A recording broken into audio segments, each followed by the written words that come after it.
Estava aqui pensando se eu estava sendo muito severo com o Sundar Pichai, o CEO do Google.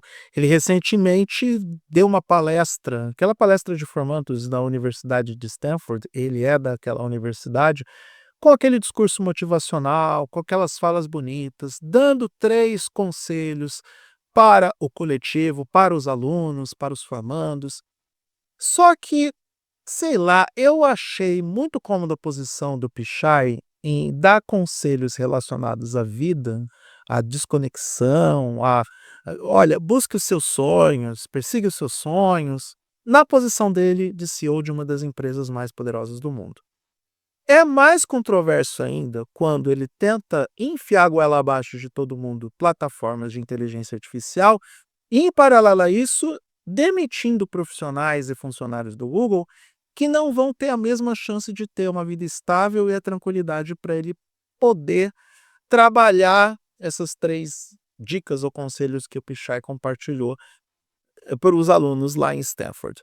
Eu tô aqui gravando esse vídeo para mostrar para vocês que eu, apesar do agasalho que eu uso, eu não morro mais de frio, porque aparentemente eu não estava sozinho na perspectiva de achar meio controverso e até mesmo hipócrita os discursos do Sundar Pichai.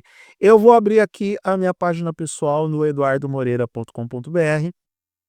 Esse aqui é o meu blog pessoal, eu escrevo sobre tecnologia nele também, refletindo sobre os 3 conselhos de Sundar Pichai. E eu falo que ele voltou para Stanford para fazer a palestra para as turmas de formando de 2026, e ele compartilhou com os alunos os 3 princípios de vida que, segundo ele, ajudam a tomar melhores decisões e construir um caminho pessoal mais significativo. Vamos lá. Escolha o otimismo. No texto, sempre o primeiro parágrafo do texto é a síntese do conceito do Pichai, tá? Escolha o otimismo como primeiro passo. Mesmo em tempos difíceis e incertos, especialmente com o impacto da inteligência artificial, Pichai defende que não controlamos a época em que vivemos, mas poderíamos escolher como reagimos a ela.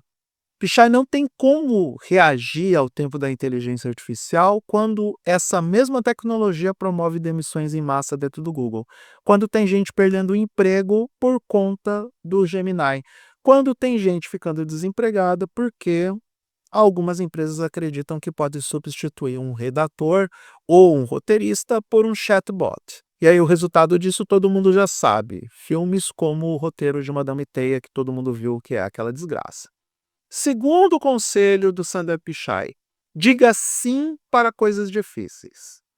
Trabalhar em desafios complexos, mesmo quando o resultado não é garantido, costuma gerar aprendizados e oportunidades valiosas.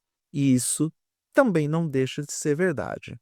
Agora, tem como dizer não quando o seu emprego exige que você tem que trabalhar 18 horas por dia para receber um salário ruim, ainda mais lá na costa oeste dos Estados Unidos ou no Vale do Silício, onde estão as principais empresas de tecnologia? Porque a gente olha e vê que os salários não são tão bons assim, tá, Pichai? Foi-se o tempo que o Google oferecia aqueles benefícios, como, por exemplo, uma cafeteria completa, um restaurante bem organizado, com variedade nutricional, as bicicletinhas dentro do Google Campus. Foi-se o tempo. Há quem diga que esse tempo acabou, que você não tem mais essas vantagens e que o seu emprego é constantemente ameaçado. Sem falar na pressão laboral que você passa ao trabalhar dentro do Google e ter que trabalhar pelos resultados, em nome dos resultados, e ter que entregar a produtividade. A filosofia do Don't Be Evil foi embora há muito tempo e Sundar Pichai sabe disso e tem algo a ver com isso. Só que ele não fala sobre isso no discurso de Stanford, ele só está falando das coisas bonitas. Terceiro conselho do Pichai: faça o que te entusiasma. O Pichai incentiva os formandos a perseguirem aquilo que faz o tempo passar sem perceber. Os temas e as atividades realmente despertam paixão. E super entendo e defendo que isso realmente seja o direito de qualquer pessoa. Eu consigo fazer isso como proprietário do TargetHD.net, mas não é todo mundo que pode fazer. Mesmo essas pessoas formadas numa grande universidade Para boa parte delas, elas não vão ter uma profissão, elas vão ter um emprego. Boa parte dessas pessoas vão conseguir um trabalho que pague as contas, mas não um trabalho que traga essa satisfação pessoal. É mais fácil quando você está numa condição de estabilidade financeira.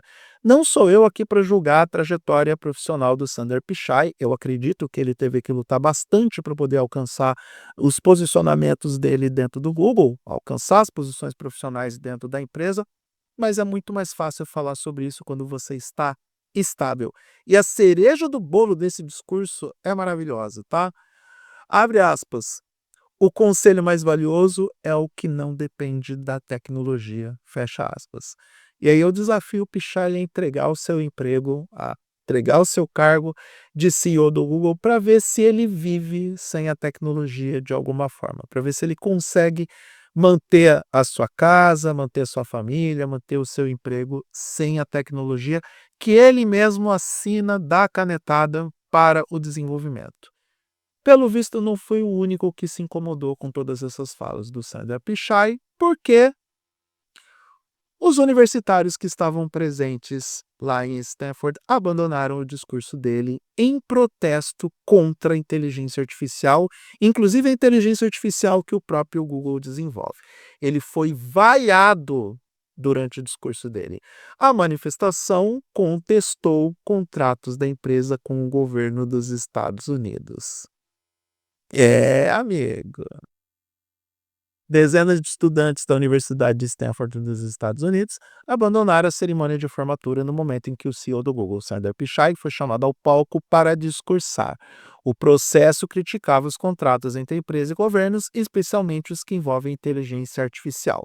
De acordo com a BBC, parte dos estudantes carregava cartazes com mensagens críticas e direcionadas à atuação do Google no momento em que se retiraram, incluindo frases como ICE espiona a IA do Google, em referência ao órgão de imigração e alfândega dos Estados Unidos.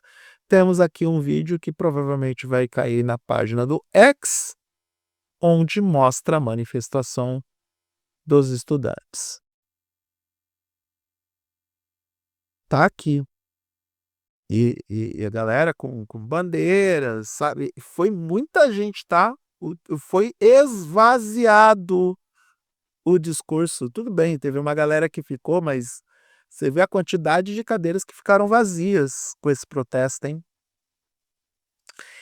É, amigo, não tá fácil para ninguém, não tá fácil para o Sundar Pichai, com um problema de popularidade que afeta não só ao Google, não só ao Pichai, mas a vários outros CEOs de tecnologia.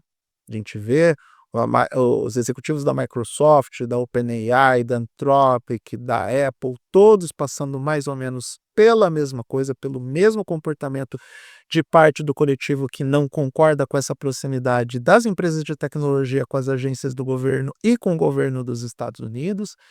E eu fico feliz por estar com algum tipo de razão nessa história, porque me incomodou as falas do Pichai, me incomodou a hipocrisia que ele apresentou, colocando essa visão de vida alternativa, de vida mais empática, mais sinestésica, sendo que é justamente a empresa dele que acaba promovendo algumas coisas um tanto quanto erradas e controversas para cima dos usuários dos mais diferentes segmentos. Não são apenas os tecnólogos, não são apenas os profissionais de programação, não são apenas os editores em redações, os jornalistas, os editores em vídeo, os roteiristas do cinema. Todas as categorias profissionais e pessoais estão sendo afetadas pela inteligência artificial por aspectos que não são tão edificantes assim.